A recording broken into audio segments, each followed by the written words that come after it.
የስልጠናው አምስተኛ ምዕራፍ ነጭ ቀለም ከተቀባው ግድግዳ ላይ በትልቁ የፊደል ቅርጽ ድምቅ ብሎ ወጣ። ፋይናንሲንግ ዮር አይዲያ የሚል ርዕስ ነበረው። አሰልጣኟ እንዴት ሀሳብን መሸጥ እንደሚቻል ብዙ ትንተና ካደረገች በኋላ ከቀኑ 4 ሰዓት የሻይ ረፍት ሆኖ ከአዳራሹ ስንወጣ የሥራ ቦታ ድልድል ይፋ ሆኖ ማስታወቂያ መለጠፊያ ግድግዳ ላይ ስም ዝርዝራችን ተለጥፎ አገኘነው። ከመጡበት አካባቢ ሩቅ ቦታ የደረሳቸው፣ ከደጋ መጥተው በረሃ የደረሳቸው፣ ከከተማ መጥተው ገጠር የደረሳቸው ሰልጣኞች መንጫጫት ጀመሩ። አንዳንዶችም እድላቸውን እየረገሙ የሚያለቅሱ ነበሩ። እኔም የተመደቡበትን ቦታ አወቅኩ። ደቡብ ክልል የብሔረሰብ እንደተመደቡ ካወቁ በኋላ መክሊት ወደ ተቀመጠችበት ሄድኩና በፍጥነት የት እንደደረሳት ጠየኳት። ከኔ ጋር እንዲደርሳት ስጸልይ ነበር፣ ግን ሳይሳካ ቀርቶ ጅማ እንደደረሳት ከፍት ብሏት ነገረችኝ። እርሷም የኔን ሐሳብ ታስብ ስለነበረ ከፍቷታል። ከየት እንደደረሰኝ እያወቀች ያላወቀች ለመምሰል ጥውልግ ያለ ፊቷን ወደ እኔ አዙራ ብዝዝ አድርጋ እያየችኝ አንተስ አለች። አይኗ ላይ ትዝታና ናፍቆት ይነበባል። የብሔረሰብ እንደደረሰኝ ነገርኳትና የእርሷ የት እንደደረሳት የደረሳት ቦታም ጥሩ እንደሆነ ነግሬ ለማጽናናት ሞከሩ። ጅማ ማለት እኔ ከተመደሁበት የልዩ ወረዳ ርዕሰ መዲና ሳጃ ከተማ 112 ኪሎ ሜትር ርቀት ላይ የሚገኝ ከተማ ነው። መክሊት ወደ እኔ ጠጋ አለችና የኔ ጀግና በጣም አደንቅሃለሁ፣ እውነት መቼም አልረሳም አለች። ተስፋ የቆረጠ በሚመስል ንግግር ሳቢ የተናነቃት ደረቴ ጋር እንደተጣበቀች ጠጋ አድርጌ አቀፏትና ትንፋሽን ሰብሰብ በማድረግ ውዴ አንድ ነገር ልንገርሽ በማለት ዝቅ ብዬ ተመለከትኳት። እሺ የኔ ጀግና አለች አይኗን ብዝዝ አድርጋ እያየችኝ። ንግግሯና አተያይቷ ልብን በሐሴት ያቀልጣል። አይኗን ብዝዝ አድርጋ ስትመለከተኝ ፍቅር የሚል የመንፈስ ቃል በውስጤ እየተዘራ ጅማ ማለት እኮ እዚህ ደቡብ ክልል ጫፍ ላይ የሚገኝ በጣም ምርጥ ከተማ ነው። ሰው እንግዳ አክባሪ፣ ደግና ሩህሩህ መሆኑን ብዙ ሰዎች ነግረውኛልና ስለደረሰሽ ሊከፋሽ አይገባም። እኔ ከደረሰኝ ቦታም ቅርብ ስለሆነ እየመጣሁ አይሻለሁ። እውነት ከአንቺ ተለይቼ መኖር አልሻም። በጣም ነው የምወድሽ። ካየሁሽ ጊዜ ጀምሮ ሁሌም በሀሳብ ተለይቼሽ አላቅም አልሁና ትኩር ብዬ ስመለከታት ጠጋ አለችኝና ደረት ላይ በጥርሷ ንክስ አድርጋኝ ድንግጥ ብዬ ስቅቅ ስል ቀና ብላ ሳቃለችና አየት አድርጋኝ የኔ ጀግና ምን ላድርግህ አለች ቀና ብላ አይን አይኔን እያየች ቀጠለችና እኔ እኮ ግንባሬ ያልታደለ ነው። እኔ ከፈለኩት አባይም ይነጥፋል። ይኸው ገና ከመተዋወቃችን ላይ ነው የኔ አባት። እኔ ግን መቼም አልረሳም። እውነት በጣም ወድጃለሁ፣ ግን ምን ዋጋ አለው አለችና ተክዝ ብላ እንባ ባቀረሩ አይኖቿ ቀና ብላ ተመለከተችኝ። እንባዋን ስመለከት እውነተኛ የፍቅር መንፈስ ውስጥ የተጋብቶ እኔም እንባዬ ውስጥ የሰረስር የታወቀኝና ቅፍ አድርጌ ያስኳት። መስከረም 19 ቀን ዕለተ ረቡዕ የስልጠናው መጨረሻ ኮርስ ማህበረሰባዊ ግልጋሎት በሚል ርዕስ ተጀመረ። ተስፋዬና ሲሳይ የሚባሉ ሁለት አሰልጣኞች አንዱ የአንዱን ስም በማስተዋወቅ ነበር ስልጠናውን የጀመሩት። ሰሞኑን ደግሞ ከሁሉም ጊዜ በተለየ ስልጠናው ላይ ሁሌ መዝናኛ ግጥም እንዳቀርብላቸው ስለተጋበዙ ግጥም አቀርብላችኋለሁ እንጂ ትምህርቱን እየተከታተሉ አይደለም። ሁሌም ጊዜን በሀሳብ አሳልፋለሁ። ያቺ በውብ ፈገግታዋ ቀልቤን የሰረቀችው፣ ያቺ በውብ አነጋገር ለዛ ልቤን የማረካችው ውብ ልጅ በውስጤ እየተመላለሰች ለሰከንድ ያህል እንኳን አልወጣልህ ስላለችኝ ሳስባት ውላለሁ። አንዳንዴ በህልም ያየኋት እስኪመስለኝ በተመስጦ ሳስባት ቆይና ከሀሳቤ ባንኛ አካባቢ ያንቃኛለሁ። እመለስና ደግሞ በተመስጦ እርሷን ፍለጋ ገባለሁ። ከዋክብት መሳይ ዓይኖቿ ቡዝዝ አድርጋ ጠጋ ትለኝና ሎሚ መሳይ ከንፈሮቿን አንገቴ ስር አላትማ በሁለት እጆቿ ጥምጥም አድርጋ እንዳቀፈችኝ የኔ ጀግና የኔ አባት እንደው ምን ላድርግልህ ትለኝና ጥብቅ አድርጋ ትይዘኛለች። መልስ አልሰጣትም። ውስጤ መረበሽ ይጀምራል። አንጀቴ እየተላወሰ ዝም ብዬ አይኖችን ባዶ ላይ በፈዛዛው አፈጣቸዋለሁ። ከሐሳቤ ስመለስ ደግሞ ሚስጥራዊ ኮዱና አባይ የሰጡኝ አድራ በጆሮ ያቃጭላል። ይህንን ሚስጥር በምትሄድበት ቦታ ፈልገው፣ ግን ተጠንቀቅ። ባለመጠንቀቅ ኃያላን ሀገራት መነሻ ሆነን፣ እኛ ግን ከታች ቀርተናል። ለፈተናዎቹ እጅ አትስጥ። ወጣትንና ወደፊት ገስግስ፣ ግን በማስተዋል ይሁን። መስከረም 24 እሁድ ጠዋት ነበር። የዋቻሞ ግቢ ነጭ ሸሚዝ በጥቁር ሱሪ የለበሱ ወንዶችና ነጭ ሸሚዝ በጥቁር ጉርድ ቀሚስ የለበሱ ሴቶች ተጥለቅልቋል።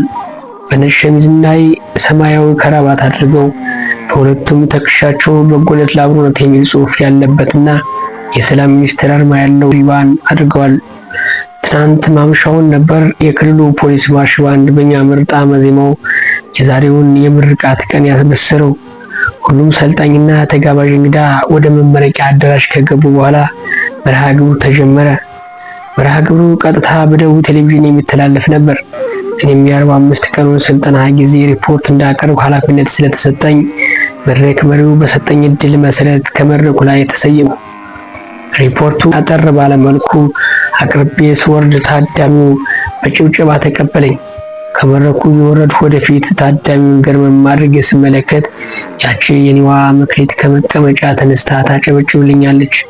ትኩር ብዬ ስመለከታት እንደ መሽኮርመም ብላ ተቀመጠች። ዝግጅቱ ከብዙ መርሃ ግብር በኋላ አለቀ። ሁሉም የበጎ ፈቃድ ተመራቂዎች ፊታቸው ላይ ጥሩ ነገር አይነበብም። የሆነ ቅር ያላቸው ነገር ያለ ይመስላል።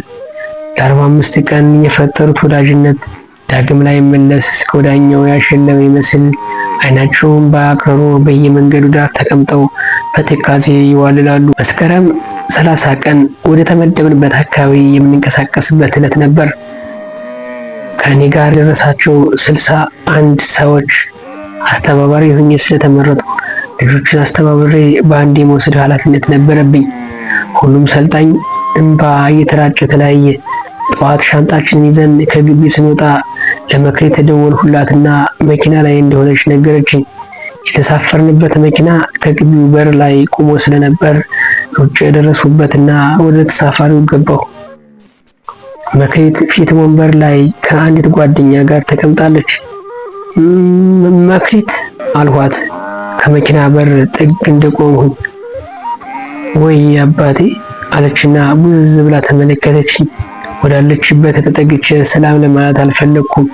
እሷም ከተቀመጠችበት አልተነሳችም። አይኖቿን እንባ ሲያቀርቡባት ፊቷን በሁለት እጇ ሸፍና ከአንገቷ ዝቅ አለች። እኔም ሆዴን ባርባር እያለው ጥዬ ወጣሁ። ጉዞ ተጀመረ። ከሆሳና ከተማ ወደ ወልቂጤ በሚወስደው መኪና ተሳፍረን በሚያምሩ የጎጆ ቤቶች አሰራር እየተደነቀን በመሬት አቀማመጡ ተመስጠን ርቀቱን ሳናስበው ወልቂጤ ከተማ ገባንና ከተሳፈርንበት መኪና ወርደን ወደ ሳጃ ከተማ የሚወስደውን መኪና ፍለጋ ገባን። ብዙም ሳንጠብቅ መኪና አገኘንና ወደ የምልዩ ወረዳ ሳጃ ከተማ ተሳፍረን በጠመዝማዛው የግቤ በረሃ ቁልቁል ገሰገስን። እንደ መልካም ቆንዳላ የተዘናፈነውን ጤፍ እያየን የበቆሎና ሌሎችንም ሰብሎች እየቃኘን መስመሩን አቋርጦ ቁልቁል የተምዘገዘገ በጋራው ስር የሚወሸቀውን የግቤ ወንዝና ተሻግረን ከሰፊው የበረሃ ጫካ ደረስን። የተሳፈርንበት መኪና በጫካው መሃል እየሰነጠቀው ተፈተለከ። በጫካው ዳር በየመንገዱ ተቆምሮ የምናገኘው ዝንጀሮ መንገዱ ዳር ቁጭ ብሎ ሳንቲም የሚለምን የኔ ቢጤ ይመስላል። ብዙ ቁልቁለትና ዳገት ከወጣን በኋላ ሳጃ ከተማ ገባን። ከመኪና የወረድን የየምልዩ ወረዳ ባለድርሻ አካላት እንኳን ደህና መጣችሁ አቀባበል ካደረጉልን በኋላ የማደሪያ ክፍል ሰጡንና በየማደሪያ ክፍላችን ወጥኛል። ከዚህ ጊዜ በኋላ ነበር ዛሬ ያለንባትን ባለ አንድ ክፍል ቤት ተከራይተን የገባን። በጣም ነው እኮ የሚገርመው። በሰላም ብዙዎች የሀገራቸው ጉዳይ ያሳሰባቸው ሰዎች እኮ ስለ ሀገር አንድነት ሲሰብኩ በራሳቸው ጎሳ ተገድለዋል። የዛሬው ትውልድ እኮ ዛሬን ረስቶ የትናንትናን ታሪክ እያስታወሰ ቆንጭራ የሚማዘዝ አሳፋሪ ሆኗል። ትናንትኖቹ ቢሆንም እኮ ኢትዮጵያውያን በአንድነታቸው የሚታወቁበት ጽኑ የሆነ የገድል ባለቤቶች ነበሩ። አንዳንድ የሀገር ባንዳዎች በጻፉት ተንተርሰው ማን ጻፈው ማን አቆየን እውነት ነው ወይስ ሐሰት ብለው ሳይመረምሩ በጭፍን እየተቀበሉ እየተነካከሱ የታሪክ ቁስለኞች ሆነዋል። የሚያስተውልና የሚመረምር ጠፋ።